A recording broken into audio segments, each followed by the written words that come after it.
Students, let's do exercise of chapter 10, 18th century political formation. Match the following. First question, match the following. सूबेदार सूबेदार कौन होते थे? Provincial governor जिनको कहा जाता था, एरियाज जिनको दिया हुआ होता था. फौजदार फौजदार एक रैंकिंग होती थी, पोस्ट होती थी. Military commanders.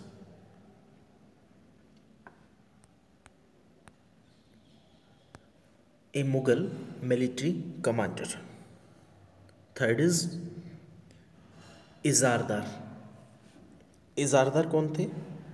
रेवेन्यू फार्मर होते थे. Ijaradar is revenue farmer. मिसल मिसल कौन थे?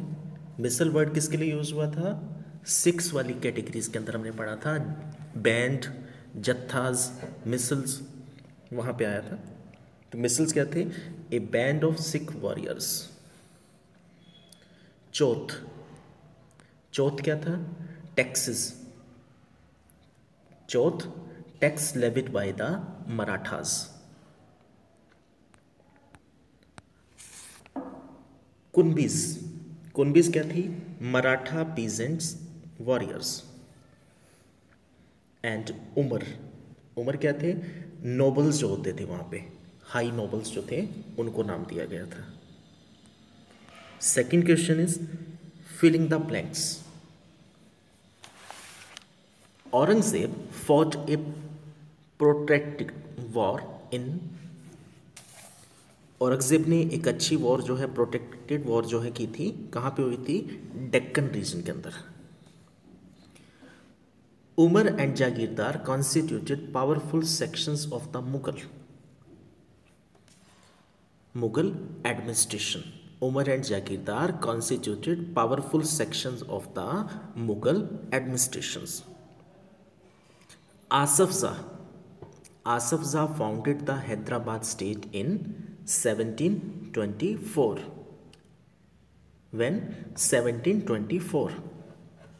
And fourth is the founder of the Awadh. Awadh का फाउंडर कौन था? बुरहानुल मुल्क शहादत खान. इन अवर रीडिंग ऑफ चैप्टर, जब चैप्टर हमने रीड किया तो हमने वहाँ पे 3 स्टेट्स की थी ना, अवध, बंगाल और हैदराबाद, और तीनों के अंदर ही हमने फाउंडर्स देखे थे. वहाँ पे कौन वहाँ पर प्रोविंसेस एस्टेब्लिश कर रहे थे, पावर्स किसके पास थी. तो अवध में पावर किसके पास थी? शहादत खान के पास. Question third, state whether true और false. Nadir Shah invaded Bengal. This is wrong. False. Savai Raja Jai Singh was the ruler of Indore. This is wrong. False. Guru Gobind Singh was the 10th Guru of the Sikhs.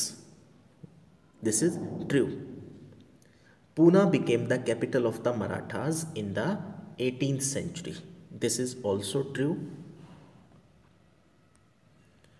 Question 4. What were the offices held by शहादत खान? शहादत खान के पास कौन कौन से offices थे? Powers क्या क्या थे उसके पास? The offices held by Shahadat Khan included सूबेदारी, diwani and फौजदारी. तो सारी पावर्स उसी के पास हैं. मिलिट्री से रिलेटेड, फाइनेंशियल कैटेगरीज से रिलेटेड सारी पावर्स जो हैं उसने अपने हाथों में ली हुई हैं. सारे ऑफिसेस उसी के अंडर आते हैं शहादत खान के पास.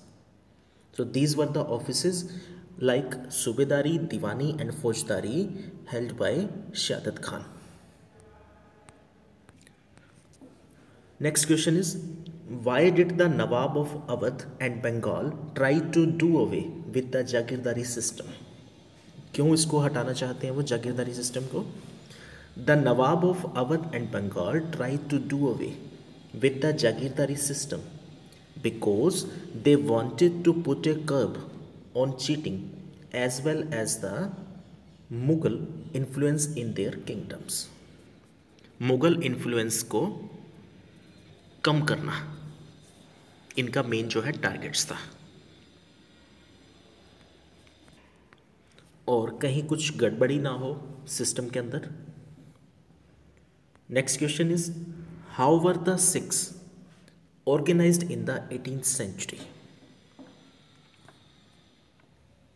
This question we may write in 2 points, point 1 and point 2. First point is in the 18th century the Sikh organized themselves into a number of bands called jathas. काफ़ी सारे ग्रुप्स बनाए थे इन्होंने, बैंड्स जत्थास बनाए थे, और फिर इसको क्या नाम दिया गया था? Micelles. And second point is their combined forces.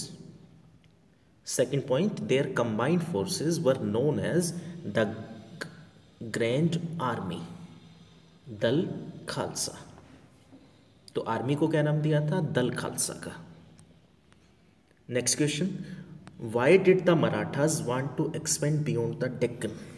क्यों एक्सपेंशन चाहते हैं ये? एक्सपेंड क्यों कर रहे हैं? The Marathas wanted to expand beyond the Deccan to receive tribute and control trade and agriculture. Trade और एग्रीकल्चर को कंट्रोल करने के लिए ये लोग एक्सपेंड कर रहे हैं. And next question, what were the policies adopted by Asaf Jah to strengthen?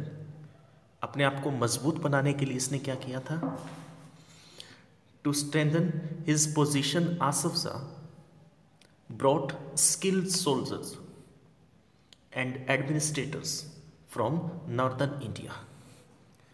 तो अच्छे स्किल्ड सोल्जर इसने रखे, एडमिनिस्ट्रेटर्स इसने रखे नॉर्दर्न इंडिया से. He also appointed mansabdars and granted jagirs. मनसबदार को अपॉइंट किया और उनको जागीर्स जो है वो ग्रांट की गई थी. Okay students, write these questions in your fair notebook and learn it. Do complete your notebooks every chapters. Each and every chapters should be complete in your notebooks. Thank you.